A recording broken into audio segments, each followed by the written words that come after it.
Assalamualaikum warahmatullahi wabarakatuh. Pemirsa, selamat datang dalam kisah para wali. Selama 30 menit ke depan, kami akan mengajak Anda untuk menyaksikan kisah hidup dan perjalanan syiar para wali dalam menyebarkan agama Islam di Nusantara. Pada episode kali ini, kisah para wali akan mengajak Anda melihat kisah hidup salah satu waliullah legendaris bernama Habib Hussein, yang memiliki kisah luar biasa di balik namanya.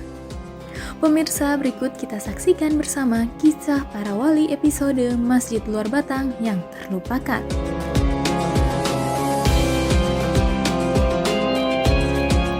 Untuk pemirsa yang suka wisata religi, mengunjungi makam-makam penyebar syiar Islam pasti tidak asing lagi dengan Masjid Keramat Jami Luar Batang atau yang lebih dikenal dengan nama Masjid Luar Batang, yang merupakan salah satu bangunan sejarah tua yang berada di Jakarta. Sejarah berdirinya masjid ini tak terlepas dari Habib Hussein bin Abu Bakar bin Abdillah Al-Idrus. Beliau kemudian dikenal dengan nama Habib Keramat Luar Batang. Meski usianya sudah ratusan tahun, masjid ini tetap dipenuhi oleh jemaahnya. Tak hanya datang untuk sholat Jumat, banyak juga penziarah yang sengaja datang untuk berdoa ke makam Habib Keramat Luar Batang yang dimakamkan di selasar masjid.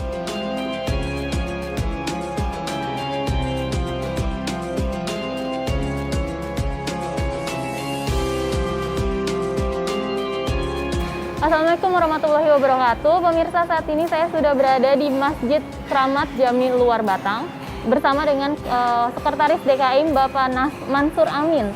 Ya Bapak, saya mau tanya sedikit soal pengunjung yang sekarang kan lagi pandemi nih. Iya. Menurun atau tidak sih? Ya, makasih. Assalamualaikum warahmatullahi wabarakatuh. Izin buka boleh ya? Boleh.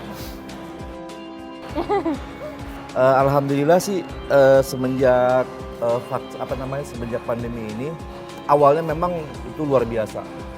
Boleh dibilang 95% berkurangnya. Tapi sekarang ini mungkin 40% lah.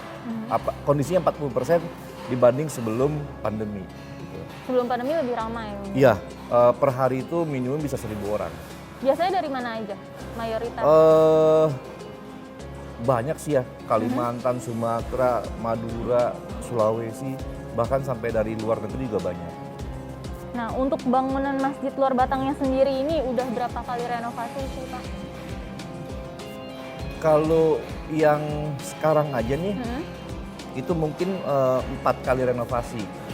Tapi sebelumnya kan di zamannya Habib Hussein juga, kalau nggak hilap saya 1 kali atau 2 kali renovasi. Jadi mungkin totalnya 6 kali, 6. barangkali ya, kemungkinan 6. Tapi dari semua bangunan ini yang masih asli itu yang mana? Atau memang sudah renovasi semuanya?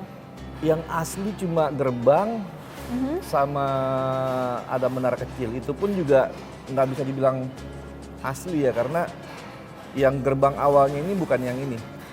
Itu yang sumbangan dari Raja Solo. Sama tahun 50-an, tahun 60-an. Kalau yang original banget udah nggak ada. Udah nggak ada ya? Berarti semuanya udah total udah direnovasi total. ya? Habib Hussein memang bukanlah warga asli Luar Batang, Jakarta Utara. Beliau merupakan keturunan asli Timur Tengah, atau lebih tepatnya Hadramaut Yaman.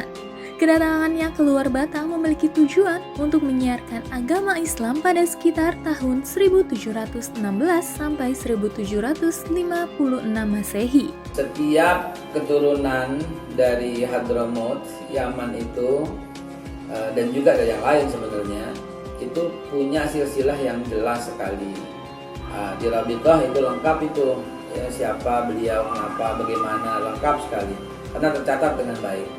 Begitu juga Habib Hussein bin Abu Bakar Al-Idrus, ya, itu juga berasal dari Yaman, Hadramaut, yang datang ke sini bukan untuk nyari duit, bukan untuk dagang semata, bukan.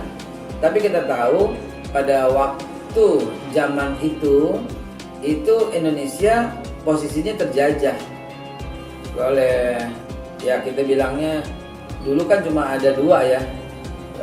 Ini kan pecahan dari Crusaders kan ya, perang salib yang sampai ke Indonesia ya. Kita nggak bisa pungkiri itu karena bagian daripada kedatangan Belanda itu adalah dalam rangka menjalankan perjanjian Tordesillas ya. Perjanjian Tordesillas itu dalam rangka itu juga utusan juga untuk gospel and glory.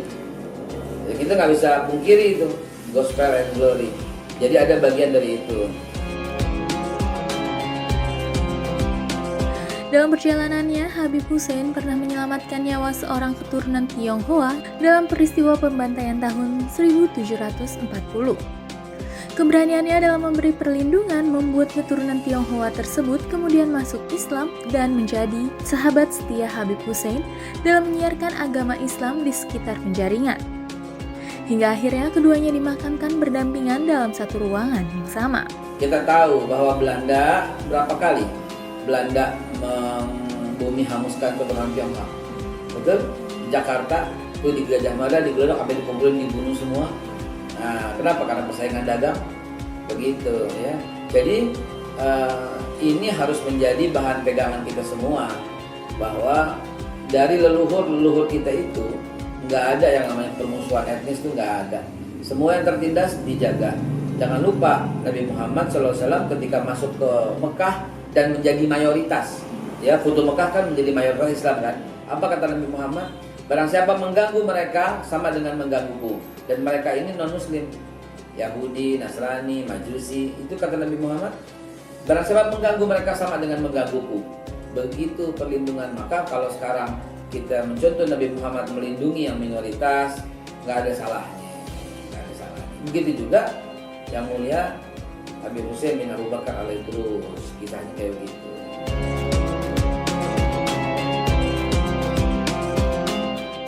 Benarkah jenazah dari Habib Hussein hilang ketika akan dimakamkan? Ikuti kisahnya kembali di Kisah Para Wali sesaat lagi.